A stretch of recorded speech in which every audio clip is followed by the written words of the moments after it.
पूरा देश इस समय इस बहस में लगा है कि भारत कब पाकिस्तान पर हमला करेगा और यह हमला किस किस्म का होगा, हमला कहां किया जाएगा।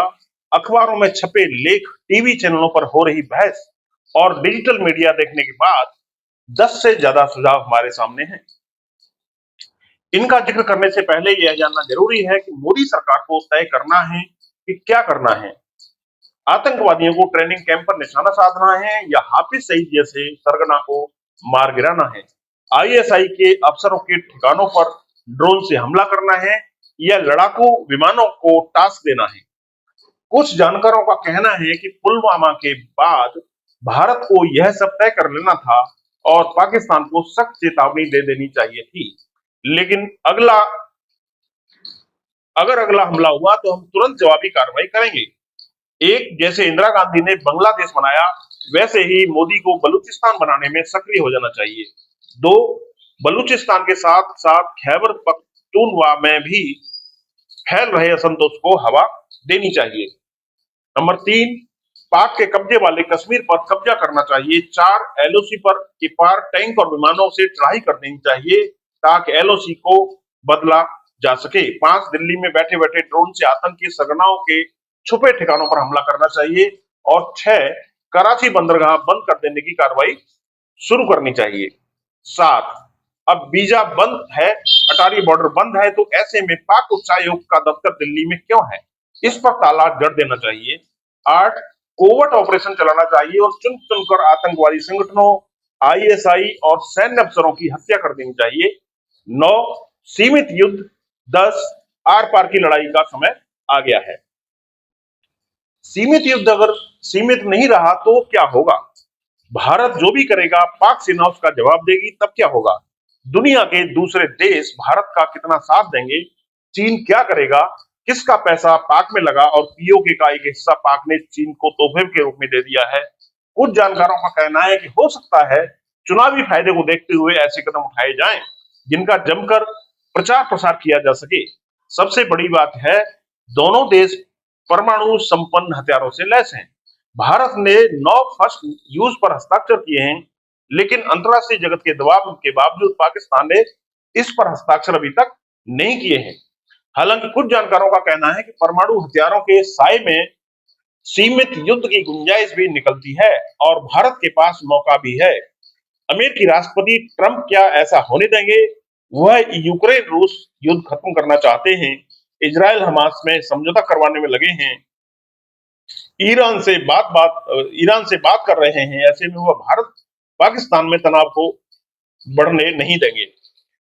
बहुत संभव है कि भारत और पाकिस्तान के बीच बैक चैनल सक्रिय हो गए हों और बीच का कोई रास्ता निकाला जा रहा हो सकता है कि ऐसा कुछ हो जिसके बाद दोनों देश अपनी अपनी जीत का दावा करें, जैसा कि 2019 में हुआ था। जो जानकार सीमित युद्ध की बात कर रहे हैं वो भूल जाते हैं कि पाकिस्तान को इससे ज्यादा फायदा होगा। मान लीजिए भारत एलओसी पार कर पाक अधिकृत कश्मीर में प्रवेश करता है और नागरिकों की मौत होती है, तो पाकिस्तान को मौका मिल जाएगा कि वह दुनिया के सामने भारत को हमलावर देश घोषित कर दे। इस बहाने पाक दुनिया से मध्यस्थता करने को कहेगा, कश्मीर मुद्दे का अंतरराष्ट्रीयकरण करने की कोशिश करेगा और वहां की सेना पाकिस्तान की जनता की रक्षक बनकर उभर सकती है।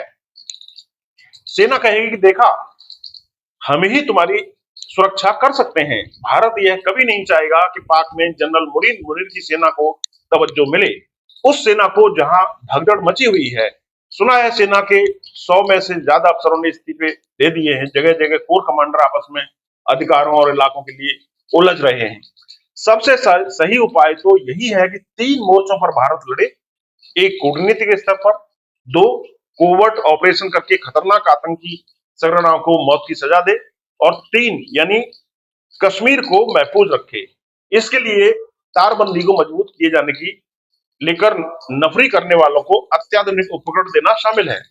जम्मू कश्मीर के मुख्यमंत्री उमर अब्दुल्ला ने सही कहा है कि आतंकवाद के खिलाफ सड़क पर उतरे कश्मीरी लोगों ने आतंकवाद को मुंह तोड़ जवाब दिया है और अब जरूरत है उस स्थानीय जनता को विश्वास में लेने की जो थोड़े पैसों के लालच में आतंकियों का साथ देते हैं। पहलगाम में मारे गए घोड़ी पालक सईद आदिल शाह की शहादत का इस्तेमाल इसके लिए किया जा सकता है। अगर सिर्फ संदेह के आधार पर स्थानीय लोगों की गिरफ्तारियां होंगी, बेवजह लोगों के घर तोड़े जाएंगे, तो फिर बात बिगड़ सकती है। एक सवाल हर कोई उठा रहा है कि हमले की जानकारी पहले क्यों नहीं मिली। इस समय तो सेना का अपना खुफिया तंत्र है, अर्धसैनिक बलों का अपना अलग तंत्र है, पुलिस का अलग तंत्र है, RAW का अपना खुफिया तंत्र है। फिर भी पहले से ठोस जानकारी किसी के पास नहीं थी। RAW के निदेशक रह चुके AS दुलत का कहना है कि मानव इंटेलिजेंस की कमी है। दुलत कहते हैं कि गुर्जर बकरवाल पहले सेना और पुलिस के लिए मुखबिरी का काम करते थे, लेकिन जम्मू कश्मीर का परिसीमन हुआ तो पहली बार 9 ST सीटों का गठन किया गया। इनमें से 6 जम्मू क्षेत्र में थी। इनमें से 4 हिंदू सीटें पहाड़ियों के लिए पहली बार आरक्षित की गई, तो मुस्लिम गुर्जर बकरवाल के लिए सिर्फ 2। इससे गुर्जर नाराज हुए और सूचनाएं देना बंद या कम कर दिया। अगर दुलत साहब ठीक कह रहे हैं, तो फिर मोदी सरकार को सोचना पड़ेगा। तारबंदी पर से फ्लोटिंग सीडी के सहारे भारत में घुसने की कहानी मजाक जैसी लगती है। हिमपात से तारबंदी प्रभावित होती है और गर्मियां आने पर तुरंत मरम्मत की जरूरत पड़ती है, लेकिन बजट लाल फीताशाही की फाइलों में उलझ जाता है। बाबू और अफसरशाही हावी हो जाती है।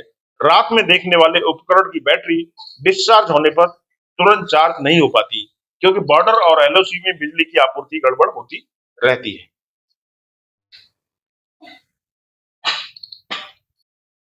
जानकारों का तो यहां तक कहना है कि फेसिंग में करंट भी दौड़ नहीं रहा, क्योंकि या तो बिजली सप्लाई ठीक नहीं है या फिर वोल्टेज पूरा नहीं रहता। खुफिया सूत्रों का कहना है कि घाटी और जम्मू में इस समय करीब 125 आतंकवादी मौजूद हैं, जिनमें से 3/4 विदेशी हैं, यानी सीमा पार से आए हैं। अब यह साफ है कि अगर हम इनके आने पर रोक लगा दें, तो काफी हद तक समस्या हल हो सकती है।